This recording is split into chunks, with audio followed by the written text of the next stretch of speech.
The New York Yankees are in absolute shambles right now, everybody. What's up? Welcome into Bad for Baseball. I'm your host, Nicholas Playlog, joined alongside by Adam Peddle. What up? Toronto Blue Jays are absolutely delivering it to the New York Yankees, up 2-0. It's not been particularly close in any capacity. No. New York is falling apart, man. I've seen so many good clips on social media of Yankee fans like talking smack prior to the game 2 game 1. And then just them like I said at the beginning, shambles after it's all said and done, because this team that won 94 games and was apparently supposed to be neck and neck with the Jays, was even the favorite to go on and win this series.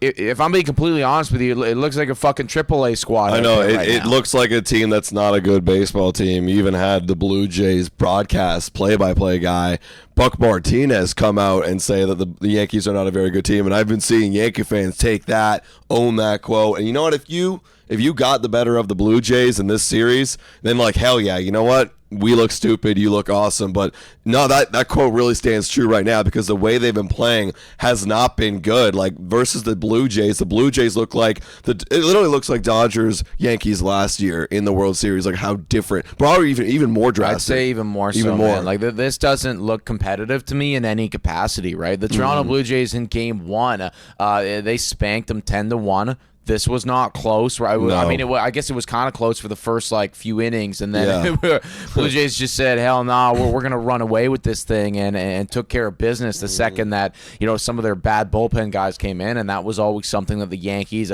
were going to need to deal with. That was a big thing right there, right? 100%. Because they, their whole excuse was okay, you got Heel, their fourth starter coming in here. Okay, 2 2/3 doesn't really look sharp. I honestly didn't think he was too bad. I honestly kind of surprised they hooked him this early for a bullpen that was ranked 27th in September, and then that's when the sky started falling and the Blue Jays really tacked on. Yeah, exactly. Now I will say, yes, this loss is on the bullpen in Game 1, but Yankee offense completely irrelevant in this one. I mean, I saw a bunch of Yankee fans screaming at the top of their lungs about how they brought Luke Weaver in.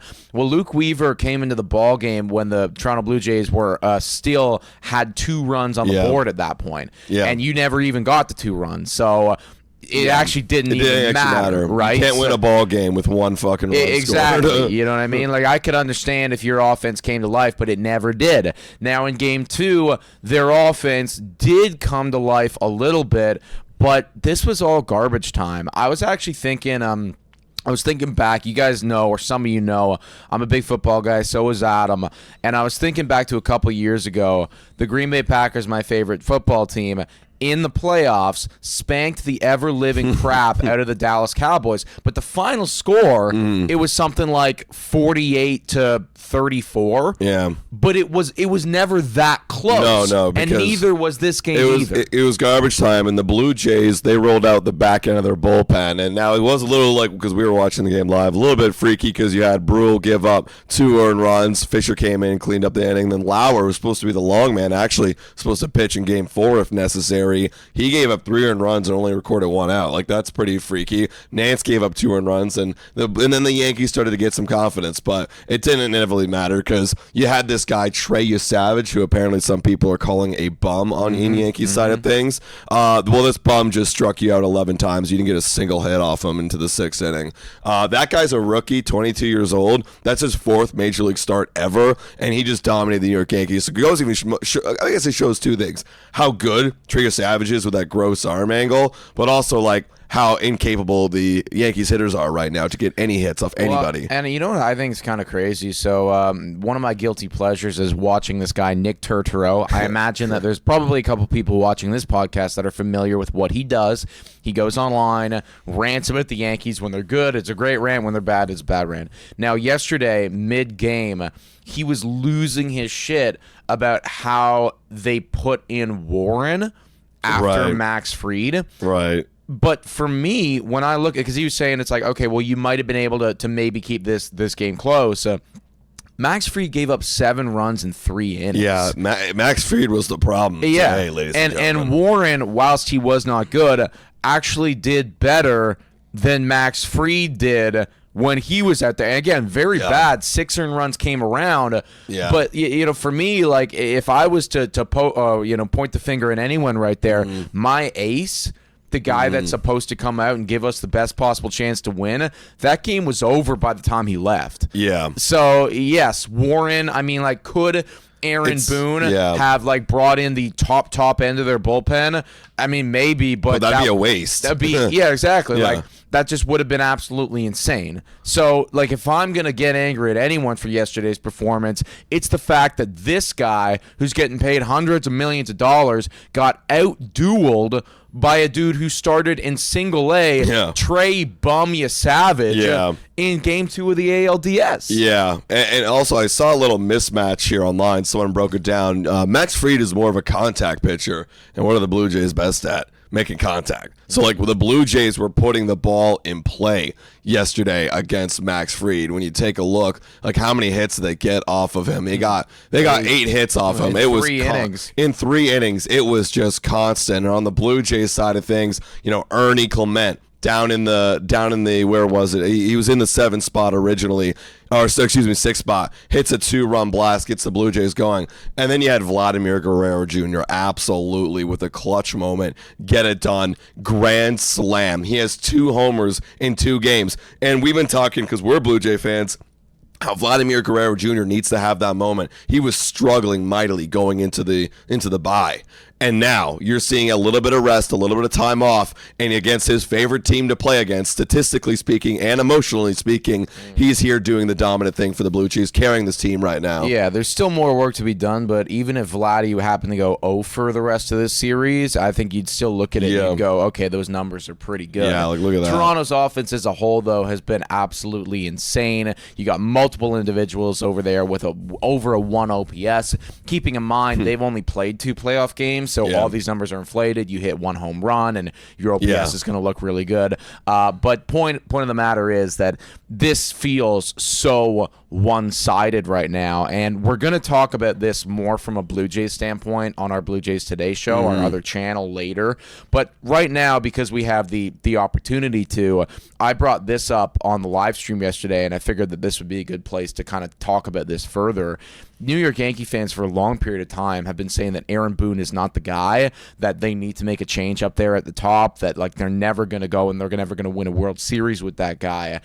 I've always been an outsider looking in, and I've thought that how can that be true? He brought you to a World Series, and you're always competitive with him. But this is not competitive, and if they were to get swept, for instance, losing the final game in the Bronx, the boos would rain down from Yankee Stadium. And I do imagine that there's got to be some discourse about whether a change needs to be made. Dude, I already think, I was saying yesterday, the boos probably are going to start when the lineup cards are read and they're walking out there in Yankee Stadium. Like that was pathetic what they showed. But like I think it's a little bit of mixture of managerial and just overall roster built and culture too. Like, I agree with Buck. Like, Yankees are not a good baseball team. Like, they don't play the fundamentals well. They don't do the little things right. They don't put the ball in play. They don't work pitchers. Like, they just go and swing for the fences every time. And while for a while in MLB, like that is the staple. Like, if you could do that, if everyone could do that, that's great. But when you don't, what do you have to fall back on? If you're not hitting home runs, what do you have to fall back on? You got to fall back on great pitching, great defense, and great ability to put a ball in play. And they don't do that. So I think part of that is roster construction, but also the culture of like, okay, I'm on 2 strikes. Like, let's fucking work here, put the ball in play, work the pitcher, and grind out at bats, and they don't do that. Well, I will say, I mean, like, to fall back in great pitching, like they had great pitching, and Max Fried is supposed to be a great pitcher, and like, the great starting pitching, bad bullpen, very bad. They bullpen. do have a bad bullpen.